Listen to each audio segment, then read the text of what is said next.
my cedars are frozen to the floor in there. I can't move them, so I'll just have to work around them. Oh, there I go. I got one loose. Just needed a kick. All right, I'll get the cedars out.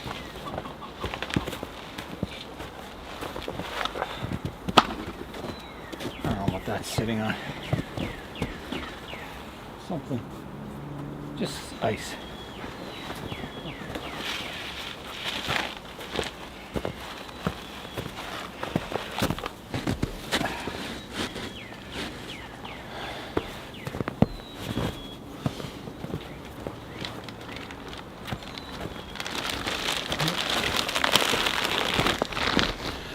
Let's just go have a look inside the greenhouse and see what's happening in here.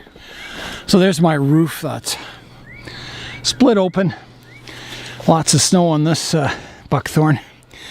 The other buckthorn here, I noticed some bud activity on it. So that's a good sign. I don't know how much of this tree is alive and how well it'll do this summer, but we'll see. This cedar here, I can't budge it. It's still frozen to the ground.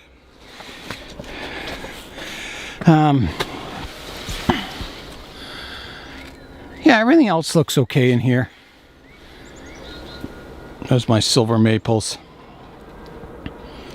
They look fine. Yeah, so I'll have to fix this greenhouse up for next year. Version 2, make it even better. It's not a bad greenhouse. I just gotta get that roof fixed up.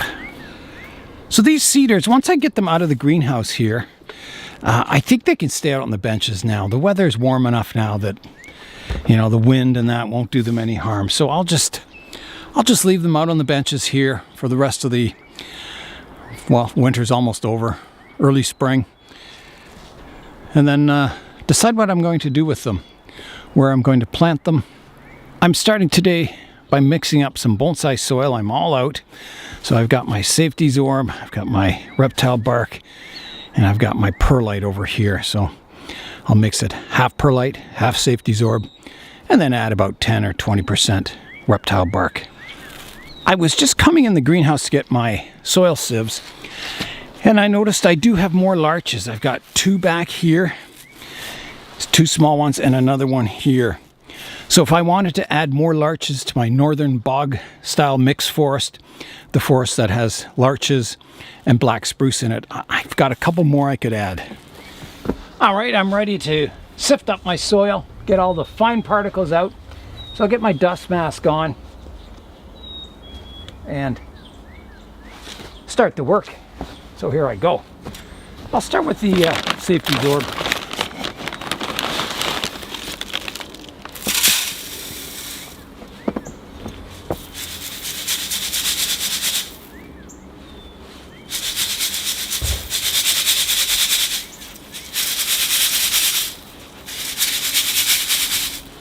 So there's the fines I'm sifting out. This is the coarse particles I'm keeping. So I better get my soil bin and dump it into the... Okay, so that can go in my soil bin. And we'll keep going. I'm going to try and fill this bin today with soil. You always need a lot of soil in spring. I was waiting for a warm day to sift my soil outside, and today is the day. Yesterday was really cold and dark and snowy. Today is sunny and warm.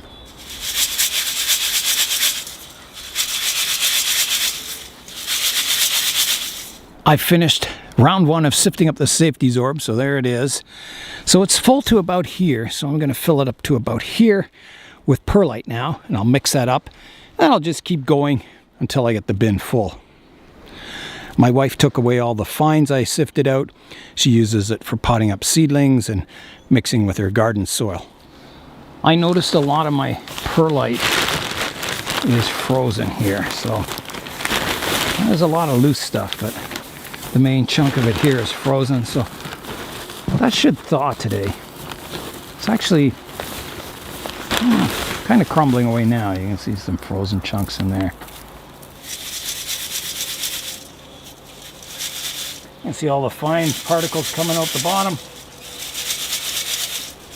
I finished sifting the first batch of perlite, so I've got half the safety zorb in the bin and half the perlite.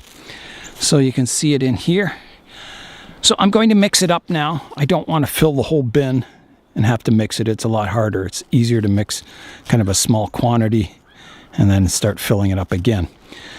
So yeah, I'll do the mixing now. All right, here I go with the mixing. Make sure you have a mask on. And just start mixing it up.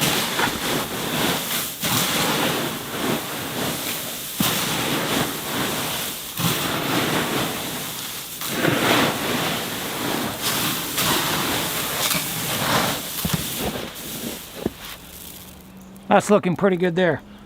I'm going to open my next bag of safety zorb. Whenever this safety zorb's on sale, I buy like 4 or 5 bags. I store them in the greenhouse and then I have it on hand. It's better than paying full price for it. I had to take my jacket off. It's getting too warm outside. We got a high of 7 degrees Celsius today.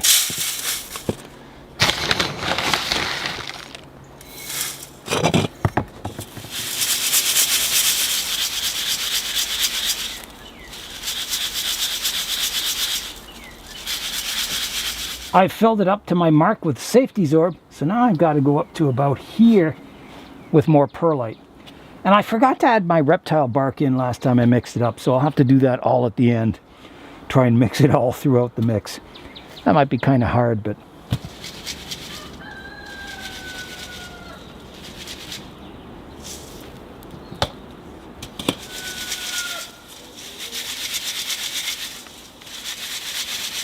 well, that is about it.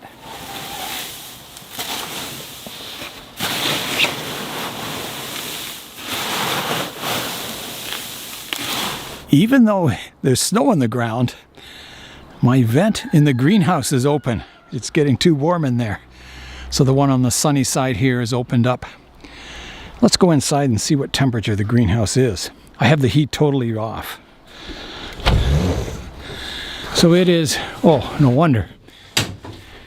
It's 35 degrees Celsius in here, or 94 degrees Fahrenheit. So pretty warm in the old greenhouse here. Wow. Yeah, now that's up at the peak here. Down lower, it's a lot cooler down here. You can feel it cool down as you bend down, which is probably good. But yeah, I think there'll be a lot of stuff kind of starting to leaf out today. I notice my Osage oranges here. See green on the buds. Yeah, a lot of stuff is, the buds are swelling. Starting to open up. Exciting times. Hi everyone, Nigel Saunders here. This morning I mixed up a big bin of soil for all my spring repotting. My next step is I've got to collect rainwater and get everything watered here in the greenhouse. All right, here I go with the watering. This water is just all the snow that's melted on the roof of the plant room. Get my box trees watered. They're starting to bud out. The juniper over here. So far the cuttings that I stuck in the soil on my juniper are still green. I don't know if they'll root, but we'll find out, I guess.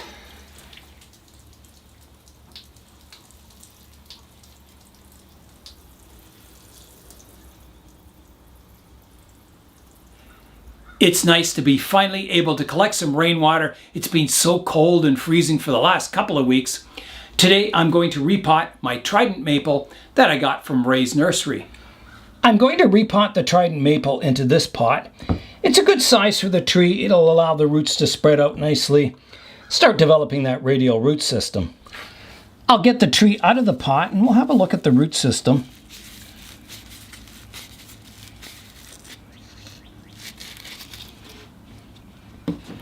So it's definitely not pot bound. You can see there's lots of room for the roots to grow. But you can see the roots are all growing down near the bottom.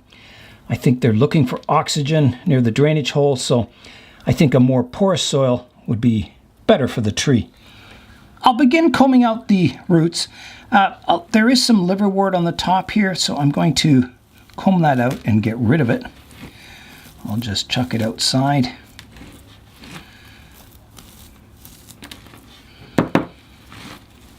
There's some nice moss too, but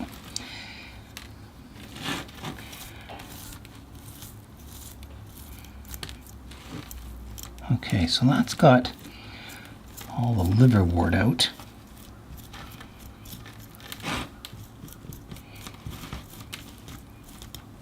So with maples, you can do some pretty aggressive root pruning and the tree will still survive. They're good at growing roots. So this is going to get chucked outside, all my liverwort. All right, now I can begin combing out the roots. There's a lot of nice fine roots in here. That's good.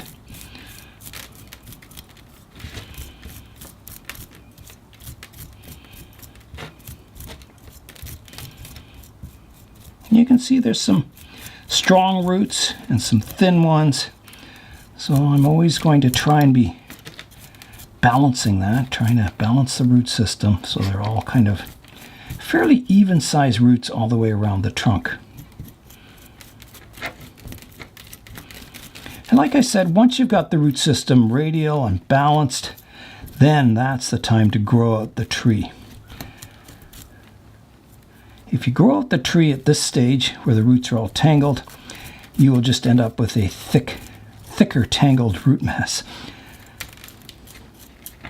So that's why a lot of my seedlings I might spend, the first 5 to 10 years developing the root system, and then I decide to grow the tree larger because you have those nice surface roots all set. So there's some fairly thick roots going down. You can see there's a big tap root that I think hits the bottom of the pot and then starts coiling around. So that was that root we were seeing down there. Okay, so I've got the root base fairly clean now. I'm going to get a bucket of water and wash it all off, and then we can come back and prune up the roots. I've got a bucket of water here, so now I'll swish my roots around in it, getting them nice and clean.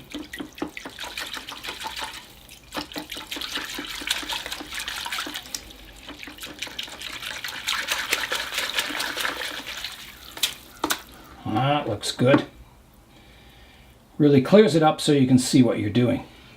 Here's a look at the root system. So there's a lot of nice radial roots coming around at the soil surface level. And then I've got this big straight taproot that goes way down. So that's got to be removed or reduced. And usually, the first cut I reduce it by about half. So I'll come in here and cut it off. Like that. And that gets rid of all those roots that were circling around the bottom. And it reduces the taproot a lot, and that'll stimulate more surface roots to grow.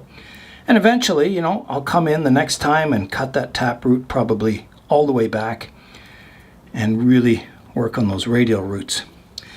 So I'm going to do a little work on the radial roots. I've got one that comes down and then it kind of goes in a weird angle, so I'm going to prune that one off shorter like that. I've got quite a few that you can see. They come down on an angle and then they just go straight down. And I don't know why, but I'll prune off that part that goes straight down, shorten some of these side ones. Now there's a few that are kind of too low. They'll get cut off eventually. I'll just shorten them for now. There's another good root here. We'll just shorten it off. Cut it off to there. This one to here. And just a little trimming on the bottom. And that's all I'll do. That can be planted. There's a look at my root system now. So you can still see there's a taproot there. I've cut it in half. The next time I can reduce it all the way back. I'll get my screening cut to fit in the bottom of the pot. 2 pieces. And I'll get a base layer of soil in the pot. So here I go.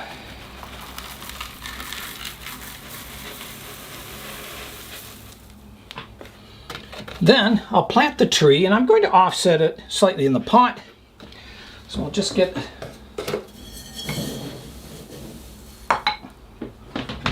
another scoop of soil and I'll get the tree planted. So a front for the tree, well, for now I'll make it right here. It's pretty early to be picking a front for a tree that's this young.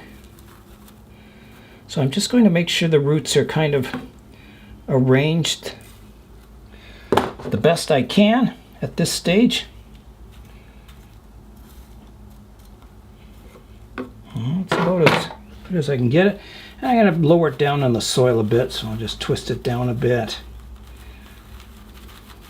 I want this root level playing safely in the soil. I don't want it too high. That's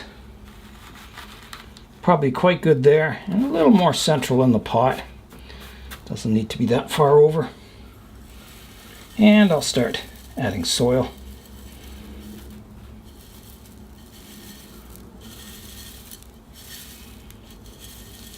This is quite a good time to repot the maple, just after the first leaves come out. They recommend you do maples a little later than, just after the buds burst. When the buds are swelling, they think it's a little early. That's what I've read anyway. So that's a nice level of soil in the pot, just kind of slightly below the lip. So I'll make sure I've got all the soil worked into the roots.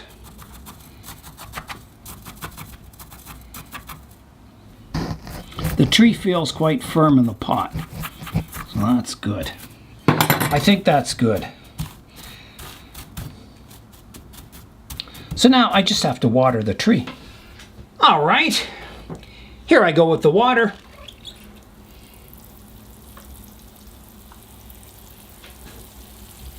All right, that is good. One thing I noticed on the maple is that the roots weren't active yet. There was no new growth on the root system. All the root system was from last year. So that is a good time to repot them, just before the roots resume to grow. So here's a look at my Trident Maple, ready to grow for this spring. I think by the end of summer, this tree is going to look quite different. I think, the trunk will probably double in size. I'll get a lot of branching up top. Should begin to look like a tree. The vent on the far side is in the shade now, and it's closed up, and now the vent on this side, the sunny side, is opening up. I was quite happy with the root system on the Trident Maple. There was the beginnings of a radial root base, and I'm taking it in stages, reducing that tap root to keep the tree healthy and vigorous this growing season. That's all for today. I'm Nigel Saunders. Thanks for joining me in the Bonsai Zone.